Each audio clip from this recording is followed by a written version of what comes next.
What's up, guys? Welcome back to my channel, Business Talk with Billy Bands. So today we're going to be talking about one of my favorite topics, most important, but there's many other factors that go into this, which is risk management, right? So what I did was I broke it down into 1, 2, 3, 4, and 5, right? So I want to explain to you guys the importance of risk management. How can you manage your trades in an efficient way to make sure that you always come out on top, whether you win 50% of the time, 40% of the time, 60% of the time, whatever it is. So there is always a statistic probability, which is called an edge, that you can have over the market to make it work in your favor in a sense, because we can't always be right about the market, right? It does whatever it wants. It's a gamble, but it's an educated gamble using technical analysis to help it to help our trade work in our favor a little bit more, right? So let's jump into number 1 over here. At the end of the video, I'm gonna get a close-up on everything so you can see a full breakdown, and I'm gonna even post slides at the end for you guys. So let's jump right in. I don't wanna waste your time. Time is very valuable, right? So starting over here, trading is 60% psychology, 30% position sizing, and 10% strategy. So like, where do we get all of these numbers from, right? Let me break it down and show you. So the steps to calculate your position size is over here, and your position sizing here. So with position sizing, this tells us how many shares to buy or sell per trade. It tells us how many shares we're gonna go long or go short with, and it tells us your risk per trade and your overall risk to your portfolio. So let's say you're trading with a $10,000 account. You don't want to just hop in one trade and lose 2,000 off the rip, or you don't want to lose 500 out of nowhere. You know what I'm saying? You want to have a strategic plan in set to ensure that you'll have long-term survival in the game, because survival is everything. Our capital as traders is our most important tool we have. Without capital, we cannot trade, right? So that's something we always want to protect at all times. So how do we calculate this type of risk management, right? So what we do is, first we need to calculate our capital. What do we have? What is our net liquidation? So just for this example, for the whole video, I'm gonna use $10,000 worth of capital, right? So we start off with $10,000 in capital, right? Next, we have to determine our risk per trade. What are we willing to lose per trade? Not per share, per trade, entire trade, right? So now what we have to do is, your risk is the most you're willing to lose per trade. This is the max you will lose if your stop loss is hit. The rule of thumb is you do not want to risk more than 1 to 2% of your account size. More aggressive traders will risk 3, 4, even 5%, but that's for more experienced investors, right? We don't really want to take that much risk right away. So I would suggest 1 to 2% max, right? Okay, so now what we do is, this is the position size formula that I'm going to also get a close-up in for you guys to see. So the way we calculate how many shares we're going to buy, because we're not going to just hop in and market and be like, oh, you know what, okay, Apple's looking good, I want the 500 shares because I want to make $1,000 today. That's not how we trade. That's called gambling. If you want to gamble, go to a casino, right? So this is how the formula is broken down. The number of shares equals the percent risk per trade, which is 1%, times your capital, which is the 10,000 that we start with. So 1% times 10,000 is what? $100, right? So then we take the $100 and we have to divide it by the risk per share. So now that we know the formula, once we jump over to here, I'm going to show you how it really breaks down to how the whole formula coincides with each other. So let's jump over here. We use a 1 to 2 risk to reward ratio, which means for every dollar that we risk, we want to make 2 back, right? So let's look at example number 1. Stock ABC is $10, right? So I'm going to buy at $10. This is my plan, right? I want to buy at $10, and I'm only really willing to lose $1 on the trade. So my stop loss is going to be set at $9. And now if I'm willing to lose $1 on the trade, how much do I have to make? I need to make $2 for every 1 that I want to lose. So my take profit zone should be $12. So if I win, I make 2. If I lose 1, right? So our upside potential is 200. Our downside loss is 100. Neutral, we break even. That's mid-case scenario, right? So now, back to what I was saying before. How many shares should we buy? Great, we have our plan. We want to buy here, sell there. we're willing to lose here. Now that we have that whole formula over there, same thing that I'm going to show you right here is you take the number of shares, well, the number of shares equal our 1% risk times our $10,000 capital, which equals $100. We're only willing to lose $100 on this trade if everything goes wrong. So now, since we're taking our risk per trade, our risk per share, we take our risk per share, which is $1. We're only willing to lose $1 on every share if we're wrong. So we take that $1 and we divide it by the 100, right? Which gives us 100 shares. So this is very basic math, but in the examples to come, I'm going to show you one that involves decimals and stuff like that, so you'll see exactly what I'm talking about. This is just a very basic mathematical breakdown. So that's 100. So that means we're able to buy, even though we could buy more, our rule implies that we should only buy 100 shares. Now, why 100 shares? Because now we own 100 shares of company ABC. If we lose the $1 on the 100 shares that we own, that's $100 right there, which is our max that we're willing to lose, right? So that's how that's calculated. So now that we buy 100 shares of ABC stock, if everything goes wrong, we only lose 100, which is what we anticipated if we were wrong. 100 shares times the $1 equals the $100 loss, right? So on the other hand, if all goes well, we make a $2 profit on 100 shares, which is $200 in profit. Even though your initial investment would be $1,000, you only stand to lose 100 or make 200. You are completely in control of the rules. So let's pause right here for a second. A lot of traders tend to say, oh, I made $500, great, I made $300, oh, I lost $500, I made $300, I made $400, I lost $200. Those are inconsistent numbers. Great, you're making money here and there, you're losing money here and there, but numbers gotta make sense, right? Numbers don't just come from nowhere. Numbers don't just come from nowhere. Numbers never lie. So if you're making 500, then losing 500. Making 400, losing 300. Those numbers are inconsistent. You're never going to be profitable like that. You know, maybe you could be, but it's not going to be consistently profitable. So what I'm showing you is a system that you could use to be consistently profitable.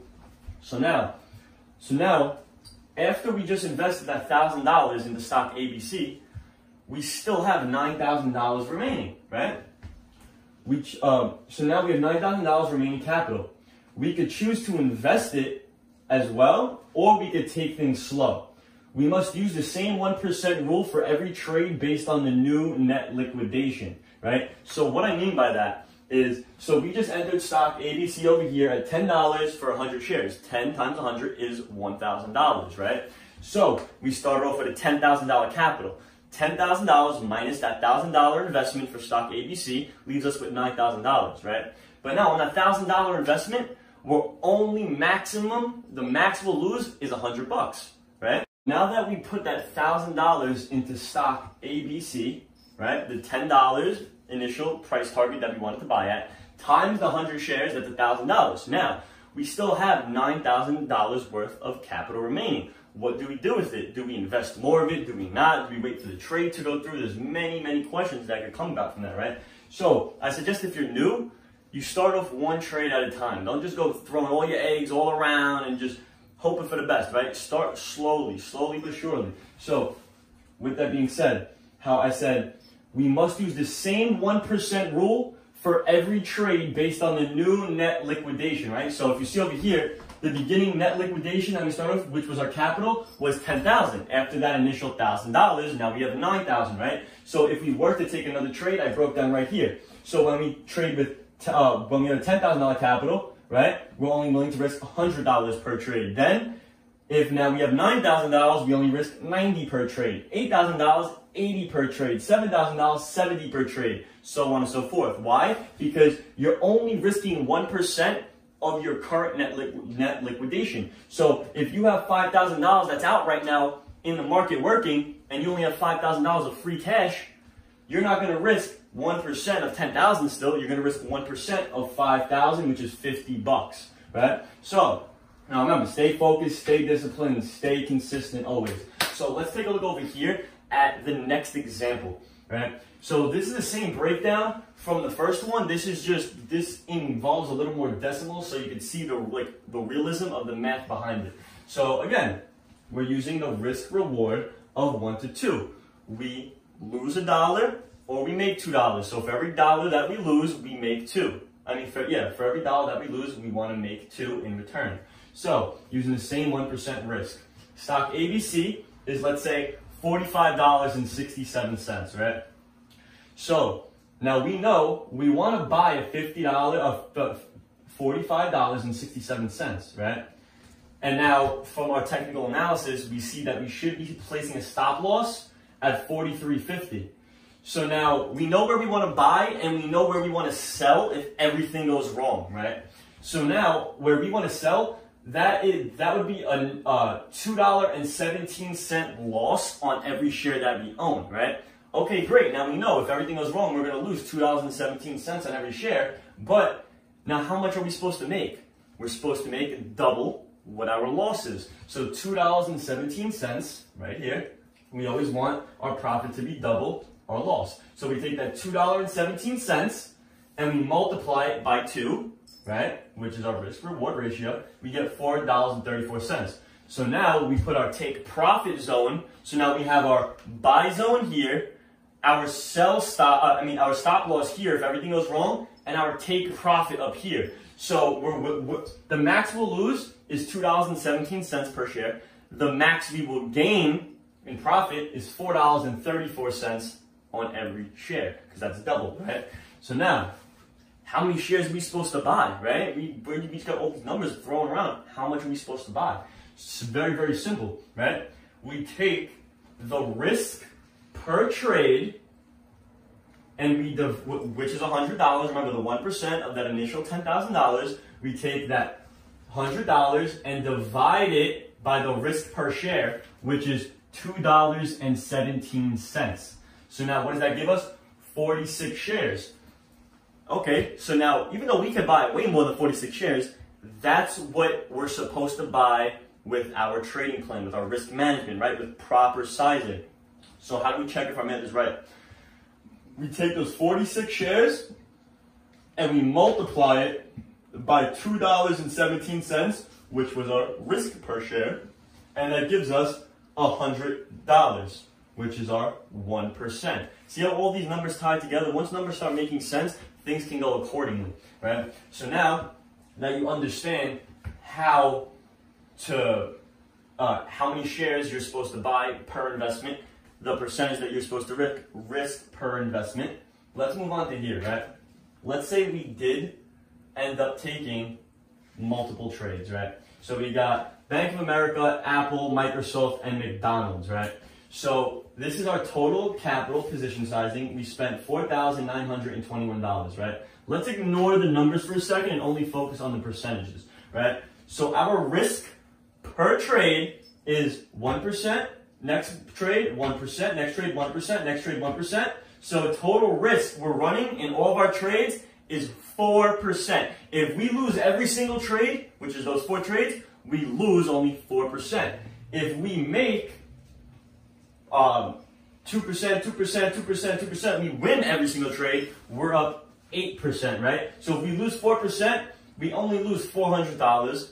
If we make 8%, we're up $800, right? But now let's just say we win 2 and we lose 2, right? Say we only win 50% of those trades, right? So let's wipe out this 2%, right? This 2%. So now we would be losing, our risk would be 2%, and our reward would be 4%. So you see how we'd be risking 2%, making 4%. Hence, it goes to 1 to 2 ratio. It's always doubled. So the math always works out. So this is how much we should be risking, on how many on however many trades are open at once, right? I'm getting a little ahead of myself. So that's a basic breakdown here. Again, I'm going to give you guys a full breakdown of everything on the screen at the end of the video. I just want to explain it to you guys first. Hope I'm explaining it as best as possible. So let's come over here. I'm going to give you a little insight now onto little tips, right? So now, the best part about having a set risk-reward ratio, especially 1 to 2 or more, is we follow our trading plan along with the guidelines that we can win 50% of the time and still be profitable, right? You don't have to win 100% of the time. Some people are scared to lose money. They're like, oh man, I don't want to lose money. I don't want to lose $100. I don't want to lose 50 bucks. I don't want to lose this. You gotta lose money if you want to make money, especially in trading. You know what I'm saying? So now, remember, trading is a game of probability. So there is always a chance we can lose, but as long as the odds are in our favor when we are right and when we're wrong, we could still be very profitable because we're setting up this initial risk to reward ratio. So we know before we even go in the trade, okay, I'm going to make this much, or I'm going to lose this much, or I'm going to break even. You already have predetermined rules and a plan before you get in, so you're psychologically okay with the outcome regardless if you win or lose. That's the type of mentality you have to have. The psychology aspect of trading, we're going to get into in a whole other video because it's a very, very, very big and major part of trading, right? So now here, as a trader, we create our statistical edge over the market, right? This gives the trader more confidence in taking a trade. We don't blindly enter in hopes of a return. We wait patiently for the right opportunity. When it presents itself, we make sure that we have a statistical edge to make the odds of winning greater than 50%. So now, what does that mean again, right? So there's a lot of background work, not just risk management that comes into trading. So again, technical analysis we'll get into in another video, right? But let's just say our technical analysis shows we have price opening up on a support line, level 2 is giving us key levels, we're following trend lines, Fibonacci ratios. We see a lot of indicators that are working in our favor, especially indicators like MACD line, moving averages, all this stuff. When stuff like that coincides with each other and give confirmation, that gives the trader a statistical edge over the market, which means he has a higher probability of having a success rate in that trade, rather than entering a trade blindly with just a nice risk management, risk to reward ratio saying, okay, you know what, I'm going to make this or lose this, boom, let me enter in and see how it goes. That's a 50-50 and that's still gambling, right? Because you don't have a plan. But if you have technical analysis to coincide with your trading plan and your proper lot sizing and your proper risk management, guess what? You have more odds in your favor now, right? So, again, no trade is certain to give us a return. Anything can happen in the market, which is why we create a risk to reward ratio that works in our favor whether we win or lose. Now, at the end of every trade, we can't feed it emotion. We can't be like, oh man, I lost this money. You were okay with losing that money when you plan the trade, so you keep this same mindset and the same emotions under control when you lose, right? So now, you hear me talking about how can we be right only 50% of the time and still be profitable, right? You were thinking in your mind like, man, 50%? That's so low. Like, how could you be right off of 50% of the time? Like, that means you're losing half of the time in the market. That's okay. That's okay to lose. People have a problem with losing, and that's a terrible, terrible trait to have. So let me explain in very, very layman terms, very, very simple, how can we win with a 50% and win-loss ratio? So let's say we take 100 trades, right? Because it's very hard to base a statistical probability off of a very small quantity. So like if you're throwing a coin, heads and tails, right? And you throw it 10 times, whatever it's leaning in the favor of, whether it's heads or tails, if you don't only throw the coin 10 times, the probability of being 50-50 is not really that likely as much as if you say if you flip the coin 100 times, now you have a more statistical probable outcome to more likely be a 50-50 split or a 48-52 split or a 45-55 split or whatever the case may be, or a 40-60 split. It'll be roughly around that probability. It's not going to be exactly, it's never going to be 100% 50-50. It's never going to work like that. Could, but not all the time. So now, say we win 50 times. We win $200, right? Because our 1 to 2 risk reward ratio, we either make 200 or we lose 100, right? So now we win $50. We win $200 50 times. What is that? Right? That's $10,000. Now we lose 50 times $100, right? Due to our 1 to 2 ratio, we make 200 or lose 100, right? And I keep stressing that a lot. I know I keep saying it, 1 to 2, 1 to 2, 1 to 2. But it's very, very important that you understand this, right? The 50 that we won, we made 10,000. Now the 50 that we lost 5,000. You're thinking, oh my God, 5,000. Guess what? At the end of the day, what's 10,000 minus 5,000? $5,000. So even though you lost 50% of those trades and you lost $5,000 in the process, you're still up $5,000 at the end of the day, which is very, very, very good. So that's basically it on the whole risk-reward ratio setup. But there's a lot more to come with the market, and I really hope you guys like the way that I explained this and I broke it down. But yeah, give me a like, give me a thumbs up, turn on post notifications. Let me know if there's any other videos that you guys would like to see. Thank you very much, and have a blessed day. Everybody, have a blessed trading week. Thank you and take care.